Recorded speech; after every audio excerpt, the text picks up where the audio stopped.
Welcome to today's lesson. My name is Teacher Fundi. I'll be taking you through pre-technical studies, safety on raised platform. Strand number 1, substrand number 1. So what is this raised platform? It is any elevated surface or structure where workers stand to perform a task. This helps them to reach higher areas safely, and these platforms may include ladders, trestles, stands, mobile raised platforms, benches, and ramps. So let's look at this one very quickly. This one is a ladder. It provides a portable way for workers to reach elevated areas such as high shelves and high walls. You might see painters using this to paint a high wall. Look at this. It's a trestle. What does it do?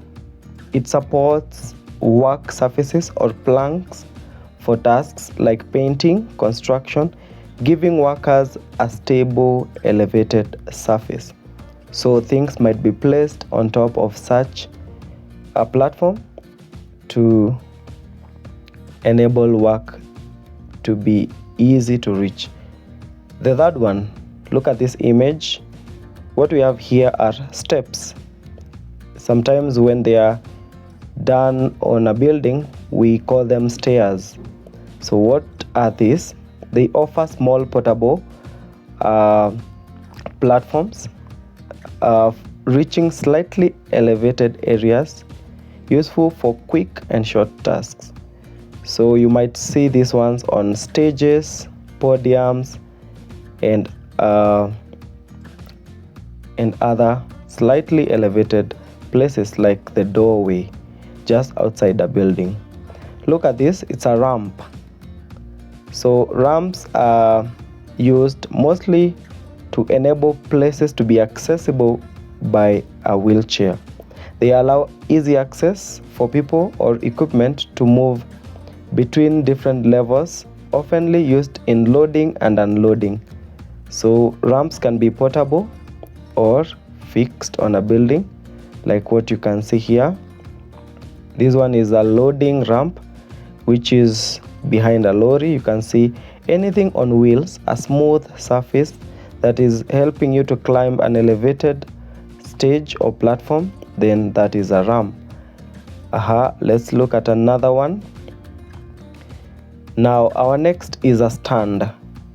A stand provides stable elevated support for tools, equipments, or materials, often adjustable to different heights. Look at these two stands that we have on the screen there. We have one which is a ring light and phone stand for social media content creation. The other one is a tripod or three-legged camera stand that may be used to hold the camera steady, and it has a handle. So we have different stands. Even microphones in churches have stands. Let's look at this one right there. Very interesting picture. It's a workbench. You can see all those tools that are there being placed and organized and held very neatly. They are used in workshop. What does a workbench do? So it serves as an elevated surface for performing tasks like assembling, cutting, working with materials at a comfortable height. You will see this with the carpenters, mechanics, woodworkers, and metal workers. Let's look at risk associated with working on a raised platform. Let's first define what is risk. Risk is the chance or possibility that something bad or harmful could happen. It's the likelihood of facing danger or injury or loss. Now, risks associated with raised platforms are the possibility that something bad might happen when you are on a raised platform. What is that? Majorly, it is all about maybe falling or things falling. Look at those signs.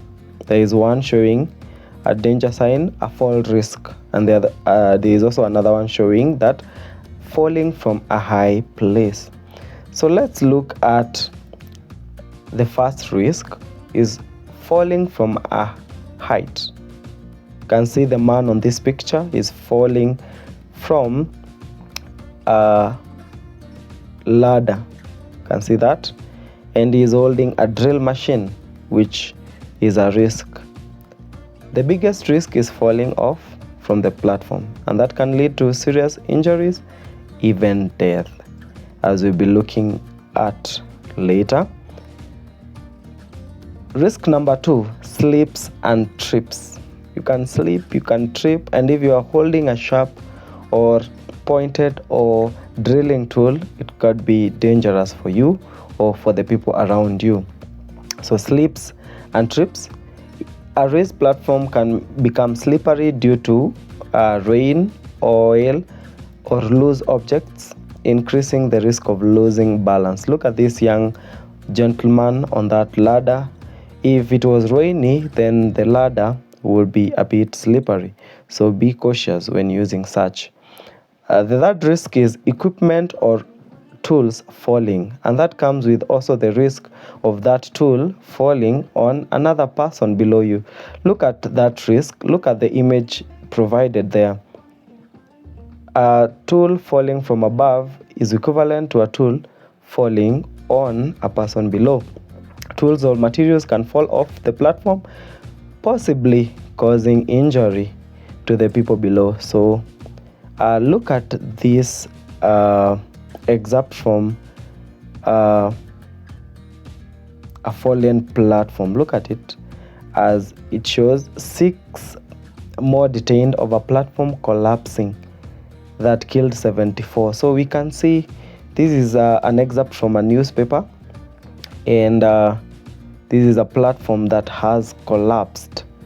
So there is a risk that a platform might collapse. Why? Overloaded or not set up properly. Then it can collapse, putting everyone on it at risk and all the people below it, as you can see in this image. Let's proceed to another risk.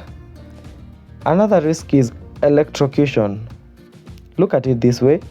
If the platform is near a power line, there is a high risk of electrical shock, what we call electrocution, and another risk might be weather-related risk. Strong winds, rains, ice can make working on raised platform a really dangerous thing by affecting balance, stability, visibility, and making even the workplace not suitable and safe for working there.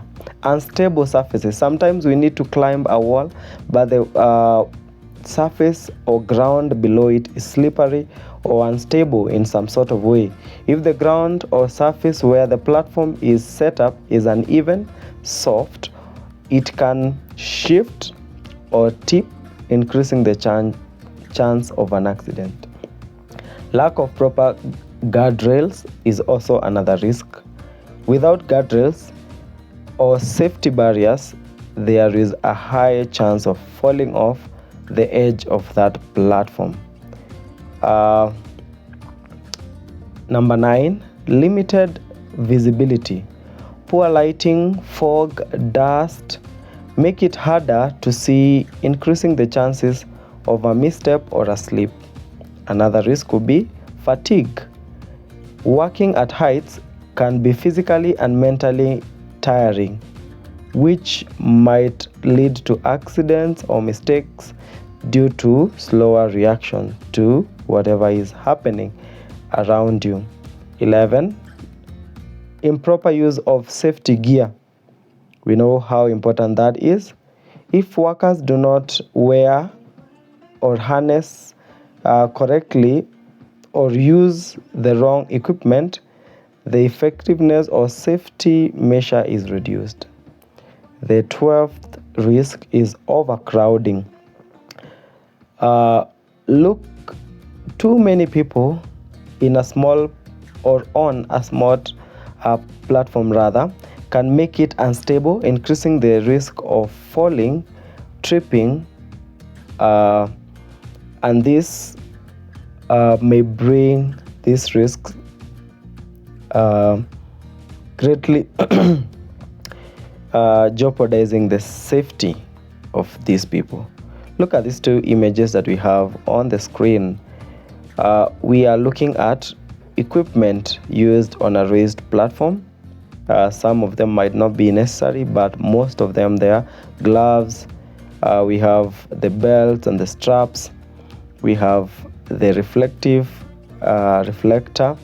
jacket, we have the gloves, and we have the helmet and the boots to protect our legs, and depending on what you're working on, the face mask. Look at how crowded that elevator is. This is an example of a raised platform in a modern day. So what we are learning there is that there are very many risks that are associated with raised platforms, and we can see these risks. So again, let's go through the risks, just mentioning them. Risk number 1, say with me, falling from heights. Risk number 2, say with me, slips and trips. Risk number 3, say it aloud with me, equipment or tools falling. Risk number 4, say it again with me, platform collapses. Risk number 5, electrocution. Risk number 6, weather related risks. Risk number 7, unstable surface. Risk number 8, lack of proper guardrails. Risk number 9, limited visibility. Risk number 10, fatigue. Risk number 11, improper use of safety gear. And risk number 12, overcrowding, culminating all the 12 risks associated with a high or raised platform.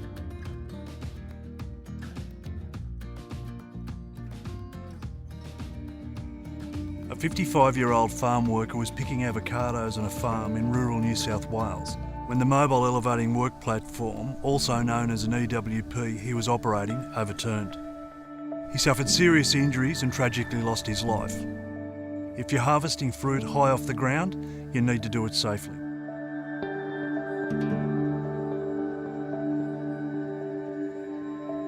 Injuries and deaths involving mobile EWPs are often the result of the EWP toppling over because they aren't being used correctly. Other reasons include mechanical or hydraulic failure, collisions or operator fatigue.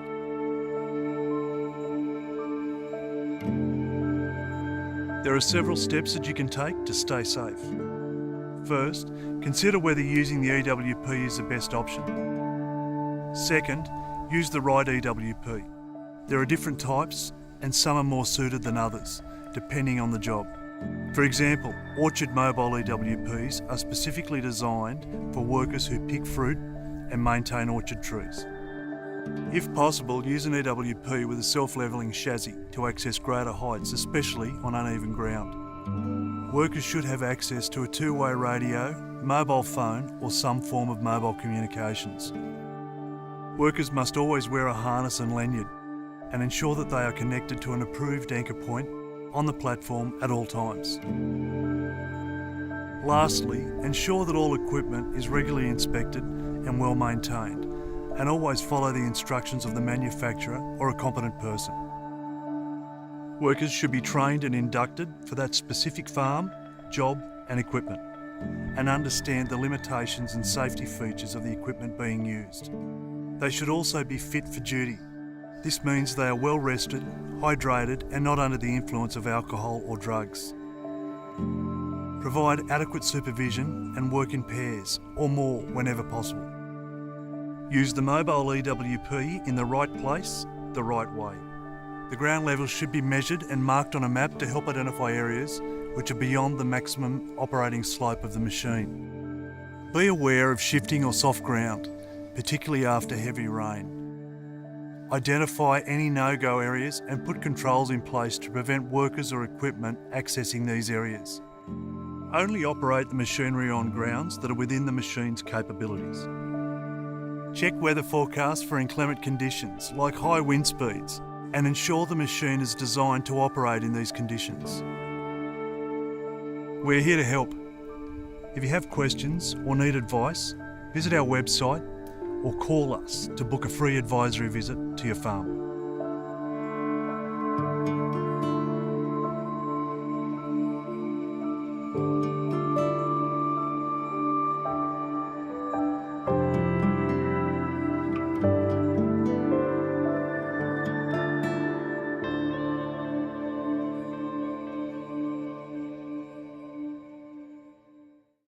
Ways of minimizing risks is always a good thing to always look at. So there are a few ways here that we're going to look at. Way number one of minimizing risk related to working on a raised platform: use safety gear. Way number two, or measure number two, check your equipment. Measure number three, keep the area clean. Measure number four, do not overload the platform. Measure number five, use guardrails. We'll be looking at what are these things we are saying, guardrails. And measure number six, training. Measure number seven, watch out for weather conditions, as those are what causes some of these risks. So look at these two pictures. On the right, we have a ramp. A ramp is an example of a raised platform. To the right and to the left, on both sides of that ramp, there are guardrails, giving us measure number 7 that says that you should use guardrails. Look at that measure that says, it's measure number 5. Use guardrails. You can always pause this video at any moment and check or look at any point you want. Look at the picture on the left, the yellow one. Don't overload the platform. Always respect the load chart and follow the manufacturer's guidance. So if a platform should only have one person on it, let it have only one person. If a ladder should take only one human, just use it as one. Do not overload the platform. We proceed. Yes, let us proceed to our next part.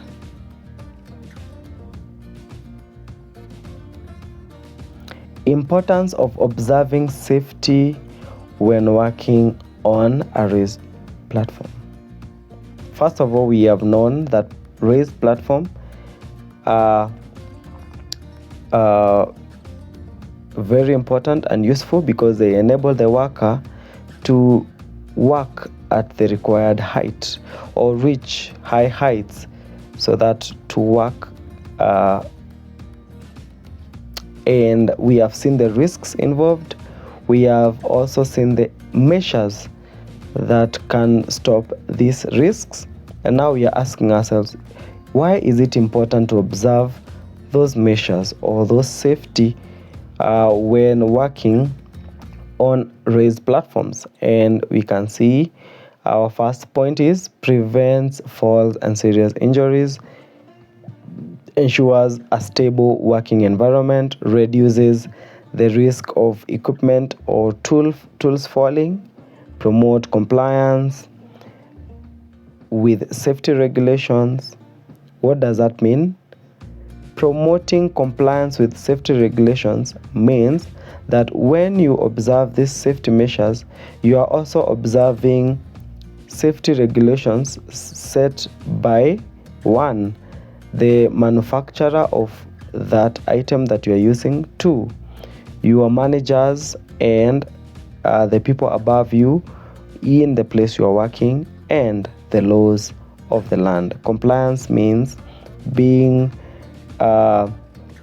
in obedience of the laws of the land, and also having put into place all the measures required for you to use or operate that platform or machine that you are using. Now, number 5, it protects the workers and others around the platform. Number 6, it increases the overall productivity by preventing accidents. So that's why we need to observe safety. Again, safety reduces the likelihood of cost of medical or legal issues. Once you are safe, you will not go to the doctor because your leg is hurt. And once you have observed all safety measures also, you will not have anyone suing you because you probably hurt them in one way or another. It enhances, or safety enhances, worker confidence. When safety is prioritized, people are confident to work because they know they will not be injured. They are safe. They have been covered and protected from the risk. Safety measures, or when you observe these safety measures, they protect against structural collapse of the platform. You have seen that picture that I had shown you of people who were arrested because the platform that they were building collapsed, killing people. So if you observe these safety measures, then you are protecting these people from being injured. And point number 10, observing safety measures, it is important to do so because it ensures proper use of safety gear like harnesses and guardrails. I think you have seen the guardrails. Look at this beautiful picture over here of someone painting on a platform. This is a very raised high wall, and he is using a raised platform to paint. So raised platforms are good, but you need to use them with proper safety. That was all the time we had. Thank you very much for listening in to the lesson and learning with us. Thank you.